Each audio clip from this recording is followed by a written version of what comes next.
we need to talk about my stash.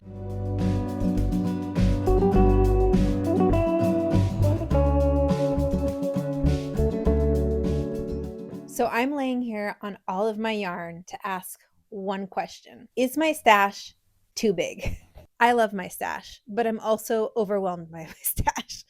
So let's fix that. So today I'm here to make the argument that having a big stash isn't a bad thing.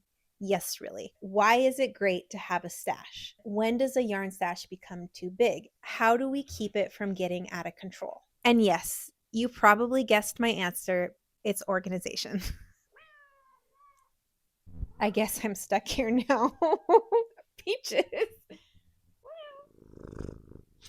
So I used to think that every skein in my stash needed a project assigned to it. I have since been allowing myself to have yarn for the sake of having yarn. And that is because there is nothing compared to a new pattern dropping and you having yarn in your stash, or a test knit is posted and you have yarn in your stash, meaning you can cast on immediately and get started when inspiration strikes. That's my argument for having a bigger yarn stash, that you have to have the right yarn in your stash to be able to do projects like that, meaning that you need a garment quantity and it needs to be something that you're excited to knit with. So not assigning everything to a project really inspires creativity and like spur of the moment creativity, which to me is like really joyful. But can a stash be too big? Absolutely. A yarn stash can definitely get out of control. And it's a fine line between inspiring and overwhelming. So if you're starting to feel overwhelmed by your stash, it's time for a little reset. So today I'm going to walk you through how I keep my stash from getting out of control while still allowing myself to have yarn that is inspiring and that sparks creativity. So here's what I'm going to do as someone who's feeling very overwhelmed by their stash. I'm going to go straight to my Ravelry queue. Oh shit, I forgot about that. Okay, here's how I'm actually going to organize my queue. I am completely going to refresh my queue and restart with only projects that I have yarn for. So all of this yarn next to me, plus back there, is assigned to a specific project, so I'm going to go ahead and put that in my queue. This is going to give me a real number of how many projects that I have lined up in my queue. So let's look at the numbers. This year, 2025, I have already completed 22 projects, but it's only November, so we're going to round that up to 25 projects. Out of the 25 projects, I knit 8 garments, and we're gonna round that up to 10 garments because again, it's only November and I'm feeling really confident. So this is going to give me an idea of how much I can knit a year. So if my queue has 22 items in it, I know that I do not need to buy any more yarn or I do not need to plan any more projects. It's not that bad, but like that's just an example. So if you happen to know that you knit 10 to 15 items a year and your queue has 20 to 30 items in it, then that means you are planned out for like 2 to 3 years. So it's important to know those numbers so that you can realistically gauge how much you're going to knit. I feel like what's gonna work for me is I'm going to prioritize garment knitting because I kind of know that number of, hey, I can knit 8 to 10 garments a year. I wanna make sure that I'm not overdoing that because those are the largest projects that I knit. As far as accessories go, those are kind of stuff that I fill in like around my garment knitting as like a palette cleanser or just like a side piece project. So I have something lighter to knit while I'm making those garments. So that's why for me, it works to prioritize garments. So that's where we're gonna start. We're going to input all of the yarn that I have next to me that already has designated patterns into my Ravelry queue. Here is my cleaned out queue. I have gone ahead and input all of the projects that I currently have yarn for.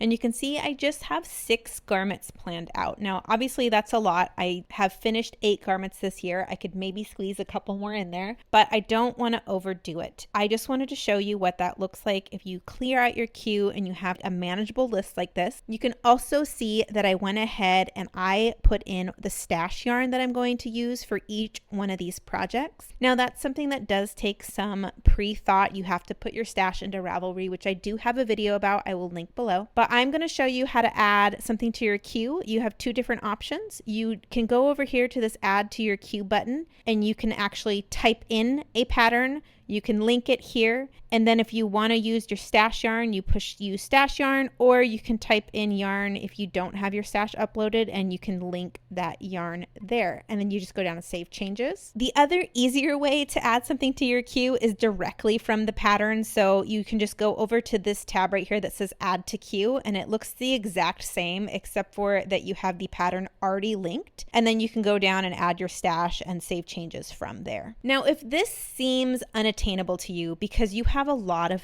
items in your queue, I totally get it. I know there's a lot of knitters who use their queue kind of as their favorites, and it does take time to organize that if you're trying to move all the stuff from your queue into your favorites, but you can do it slowly. What I would recommend doing is going into your favorites and starting a bundle. Name your bundle like add to queue. I never remember how to spell queue right off the top of my head. Add to queue later or next. Add to queue next. I like that.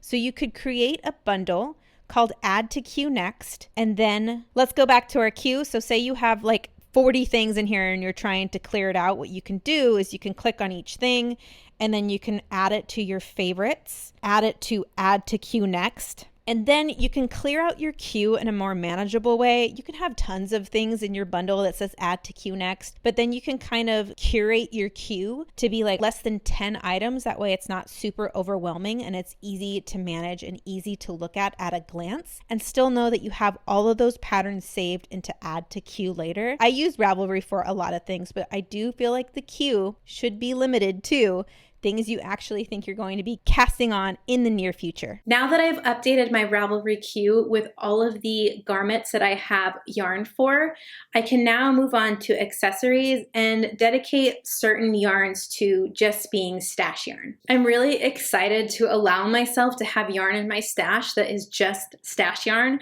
and that isn't tied to a project, and that allows me to play with it, and even like the quote unquote term stash dive when I'm looking for inspiration or yarn for a specific new project that has come to my attention. It's really important for me to upload my stash to Ravelry. That way I can keep the stash yarn on my Ravelry so I can peruse it when I'm interested in casting on something new. But I also wanted to show you how I use my Photos app to organize my yarn in case you don't use Ravelry, or if you want an easier way. I personally think it's easier and a little bit more convenient, especially if you're not connected to Wi-Fi. It's something that's on your phone. So the way that I do that is with the Photos app. Let me show you how I do that. Here's a quick little insight. I have shown this before in my uploading my stash video, but I wanted to show it again because I really do feel like this is a great feature that you can use if you have Apple devices. This is the Photos app. It's on your phone, it's on your iPad, it's on your computer. And if you're set up to iCloud, they all communicate together. And that way you can save photos of your stash to an album and you can look through it and see all of your stash yarn. This is a lot easier to visualize than even the Ravelry stash on the Ravelry website. And also if you're like not on the internet, you can access this because it's your own photos. So I really like this option. All you're gonna do is create an album and then you could just title that yarn stash. And then I also have a yarn stash used. So when I'm done with something, I'll move it into there and delete it from the yarn stash. But that way I kind of already know like things that I've used up. But yeah, this is what it looks like. And I feel like it's a really great tool. Now that I have updated my queue digitally, I'm here with my yarn and I need to do some actual physical organizing.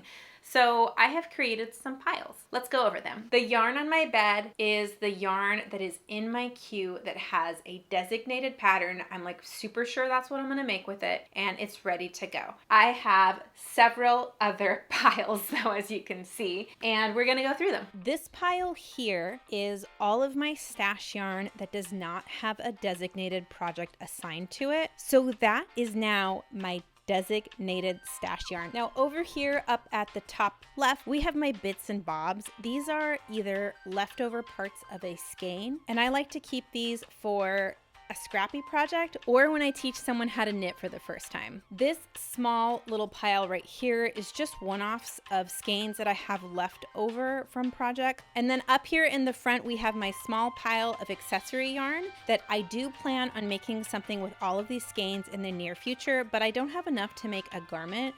So they're either going to be beanies or cowls. Over here on the left, I have a small pile, which is my plant-based yarn. My last pile here is my second biggest pile, and that is sock yarn. I knit a lot of socks. What can I say? I feel like my sock stash and my summer stash don't count.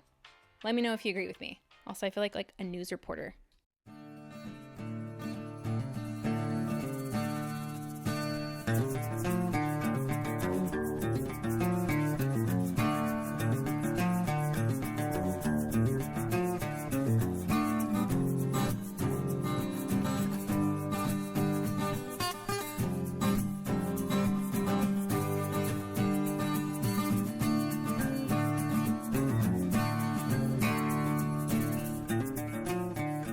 Okay, so this is what I have so far. I've put all of my projects that I have queued up. Plus, if you look over on the left there, I have 2 bins, one for cowls that I'm planning on knitting and one for beanies. And this is like a physical queue. So now I can come in here and I can see all of the yarn that I have planned for projects in the near future. But right now I need some bigger bins for the bigger piles of my stash. So I'm gonna go figure out what I'm gonna do for that.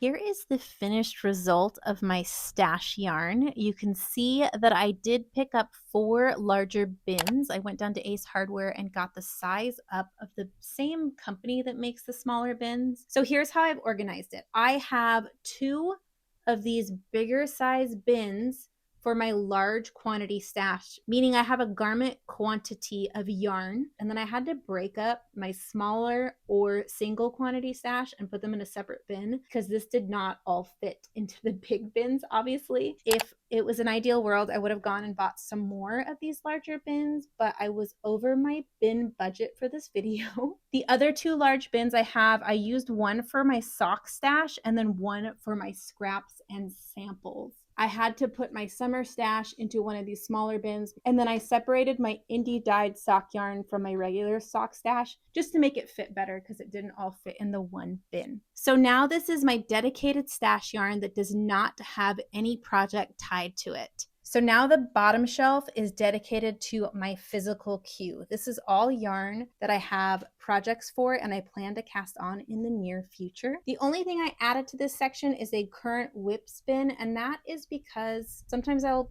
work on a project and I don't wind up all my yarn, and I don't want to keep all the yarn that I'm not working with in the project bag. So there's all the bins in one shot, and you can see this is all of the yarn that I now have in stash and in my queue. Well, we did it. We organized my Ravelry queue and my physical stash, and I feel so much better.